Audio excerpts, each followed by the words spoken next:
Good morning, children. Welcome back to this beautiful platform of Anand Prakash Educational Academy.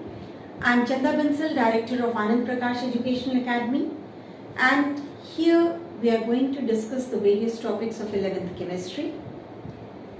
Chemistry of 11th is a bit difficult, but I am there with you to make it very simple, very easy, and of course it's a very interesting subject and most scoring subject. So some basic concepts of chemistry में हमने किया है chemical combinations, different chemical combinations of different reactions. Then we did laws of chemical combination. Then we did about mole concept. We did about significant figures. Mole concept में आपको मैंने बताया था कि हम कुछ difficult questions करने वाले हैं. So today we are going to take up typical question of mole concept. And along with that we'll start with limiting reagent. Okay? So आप बहुत ध्यान से सुनोगे and कहीं भी कोई doubts हैं तो आप comment section में आप पूछ सकते हो, mail कर सकते हो. We are there with you 24/7 to help you out.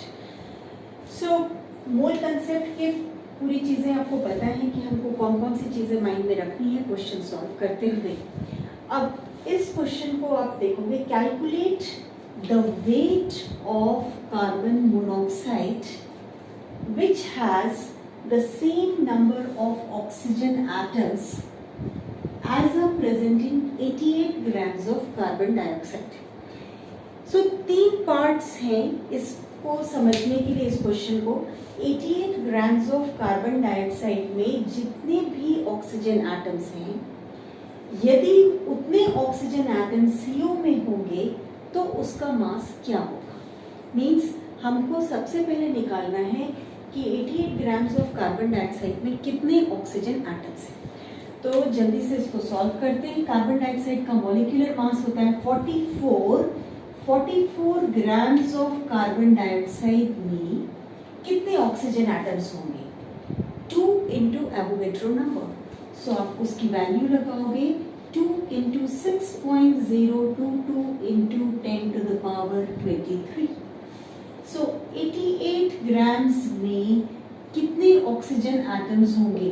2 into 6.022 into 10 to the power 23 upon 44 into 88 means ये वाली वैल्यू हो जाएगी. This is 2 means 4 into 6.022 into 10 to the power 23. ये एक पार्ट हो गया. अब ये ऑक्सीजन एटम्स अगर CO में प्रेजेंट होंगे तो उसका मास कितना होगा. 1 मोल ऑफ CO में सिर्फ 1 मोल एटम है ऑक्सीजन का, मतलब एवोगैड्रो नंबर है. सो यू कैन से कि 6.022 into 10 to the power 23 oxygen atom is present in, इसका मास होगा 28 grams. So 28 grams of CO में इतने ऑक्सीजन एटम्स प्रेजेंट हैं. यदि oxygen atoms 4 into 6.022 into 10 to the power 23 होंगे तो कितना मास हो जाएगा CO का. So that is 28 upon 6.022 into 10 to the power 23 into 4 into 6.022 into 10 to the power 23. ये कैंसिल हो जाएगा और आंसर आ जाएगा 112 ग्राम्स.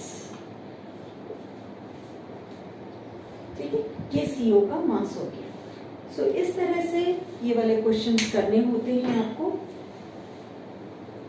नेक्स्ट क्वेश्चन है 50 kg of nitrogen and 10 kg of hydrogen. Limiting reagent का क्वेश्चन हमको सॉल्व करना है. लिमिटिंग रिएजेंट क्या होता है और कैसे उसके क्वेश्चन सॉल्व करते हैं. अगेन लिमिटिंग रिएजेंट के नाम से ये पता चल जाता है कि जब भी रिएक्टेंट्स कंबाइन होकर प्रोडक्ट्स बनाते हैं, A combines with B to form the product C. दोनों रिएक्टेंट में से एक रिएक्टेंट होगा जो कम होगा, जो भी रिएक्टेंट कम होगा वो पूरी तरह यूटिलाइज हो जाएगा। Like suppose A2 plus B2 ये कंबाइन होके बना रहा है AB। इन दोनों रिएक्टेंट में से जो भी पूरी तरह यूज हो गया और एक रिएक्टेंट है जो एक्सेस में बचा है, तो जो पूरी तरह यूज हो गया वो कहलाएगा लिमिटिंग रिएजेंट।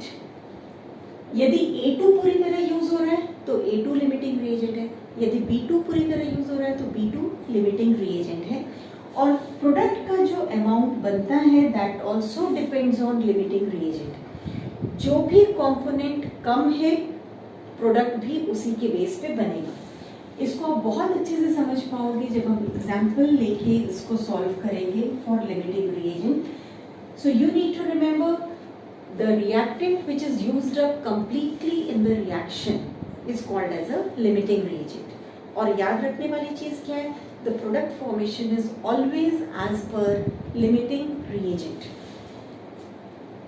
सपोज एक क्वेश्चन में है कि 50 kg नाइट्रोजन, ये रिएक्शन है N2 प्लस 3H2, ये बनाता है 2 मोल्स ऑफ अमोनिया। अब 50 kg ऑफ नाइट्रोजन लिया है एंड 10 kg ऑफ हाइड्रोजन लेके उसको मिक्स किया है। इस क्वेश्चन में आपको कैलकुलेट करना है कि अमोनिया कितना बन रहा है और लिमिटिंग रिएजेंट कौन सा है। सबसे पहले मास को मोल्स में कन्वर्ट करेंगे। So moles of nitrogen 50 kg means ये हो गया 50,000 ग्राम्स। नाइट्रोजन का मोलर मास है 28। सो इसको जब आप सॉल्व करोगे ये आएगा 1.786 into 10 to the power 3। Similarly moles of hydrogen निकालोगे, मोल्स ऑफ हाइड्रोजन कितना हो जाएगा 10 kg मीन्स ग्राम्स में 10,000, मोलर मास है 2 मीन्स ये हो गया 5,000। सो मोल्स ऑफ हाइड्रोजन है 5,000। अब हमको देखना है कि दोनों में से लिमिटिंग रिएजेंट कौन सा है। इस रिएक्शन को हम कैसे बोलेंगे, 1 mole of nitrogen combines with 3 moles of hydrogen to form 2 moles of ammonia. अब इसमें हमको निकालना है कितने मोल्स ऑफ हाइड्रोजन, मतलब दोनों में से किसी को भी आप ले सकते हो स्टेटमेंट में यूनिटरी मेथड से सॉल्व करते हुए और उससे लिमिटिंग रिएजेंट निकाल सकते हैं। Like 1 mole of nitrogen combines with 3 moles of hydrogen. अब इस क्वेश्चन में कितने मोल्स हैं नाइट्रोजन के, 1.786 into 10 to the power 3 moles of nitrogen.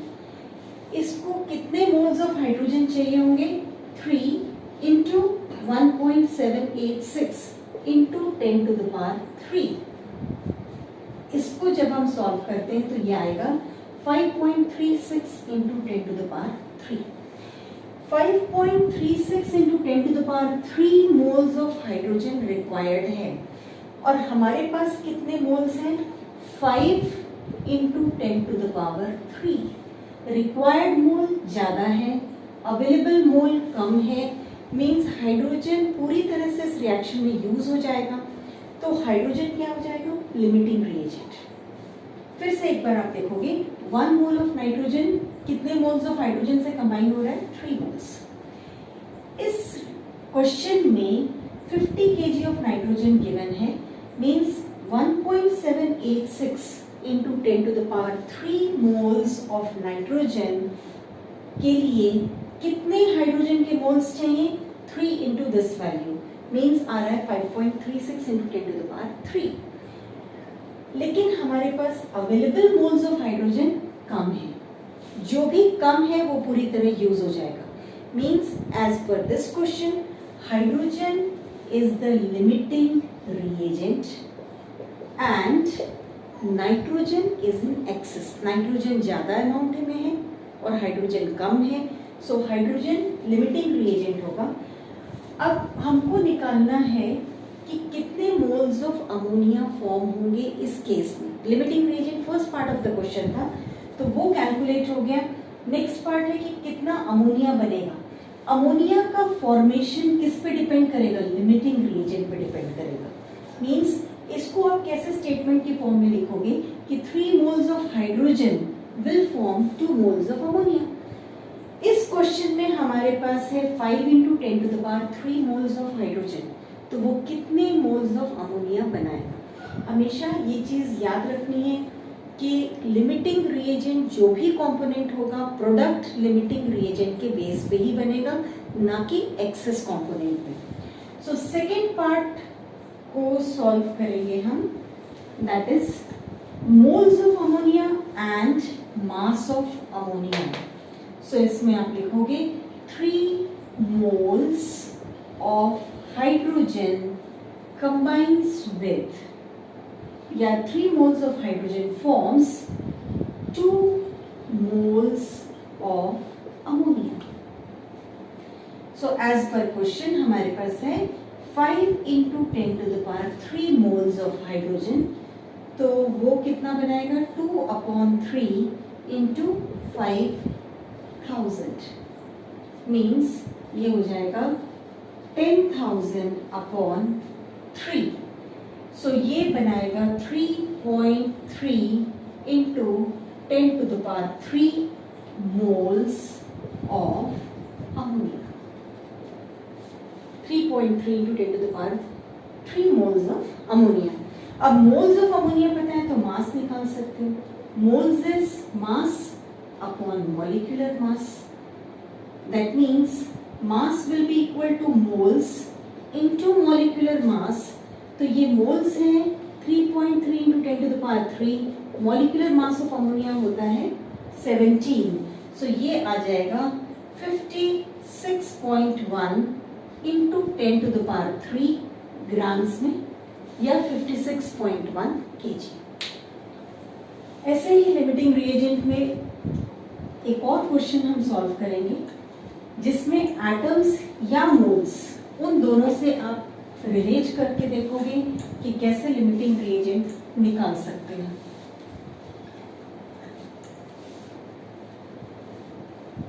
Suppose यहाँ पे है A + B2, ये बना रहा है AB। क्वेश्चन में गिवन है 5 moles of A and 3 moles of B। ये दोनों आपस में कंबाइन हो रहे और कौन सा प्रोडक्ट बना रहे हैं? AB। इसको आप AB प्रोडक्ट बन रहा है, 5 moles of A है एंड 3 moles of B है। इस रिएक्शन को आप कैसे रीड करोगे? 1 mole of A combines with 1 mole of B2 to form 1 mole of AB। हमने रिएक्शन को बैलेंस नहीं किया, जस्ट ये देखने के लिए कि लिमिटिंग रिएजेंट को आप किस किस तरह से सॉल्व कर सकते हो, क्योंकि ये टॉपिक बहुत इंपॉर्टेंट है। सो यहाँ पे 1 mole of A combines with 1 mole of B2। So 5 moles of A will combine with 5 moles of B2। ये आता है 5 moles of B2 की रिक्वायरमेंट है, लेकिन अवेलेबल कितने हैं? 3 moles। मीन्स अवेलेबल मोल्स कम है, रिक्वायर्ड मोल्स ज़्यादा है। सो इस केस में जो B2 होगा वो पूरी तरह से यूज हो जाएगा। So B2 will be the limiting reagent. Excess में कौन सा है? एक्सेस में A कंपोनेंट है, तो AB अमाउंट जो बनेगा मोल्स ऑफ AB या मास ऑफ AB, वो भी किस पे डिपेंड करेगा? लिमिटिंग रिएजेंट पे। अगर एक्सपेरिमेंटली अवेलेबल यही कंडीशंस हैं, 5 moles of A and 3 moles of B। सो ये हो गया लिमिटिंग रिएजेंट। सिमिलरली आपको क्वेश्चंस आ सकते हैं कि सपोज 300 एटम्स ऑफ A है एंड 200 एटम्स ऑफ B2 है, तो कौन सा लिमिटिंग रिएजेंट रहेगा, कितना अमाउंट AB का बनेगा, कितने मोल्स AB के बनेंगे। सो उन सब के लिए सेम कंसेप्ट यूज करते हुए आपको सॉल्व करना है। सो लिमिटिंग रिएजेंट आप NCERT से भी पूरी तरह से सॉल्व करोगे। बहुत सारे क्वेश्चंस हैं और बहुत अच्छे क्वेश्चंस हैं। So keep watching these videos, like the video, subscribe the channel, press the bell icon, and we'll be there with you with more video lectures and more questions. Thank you so much.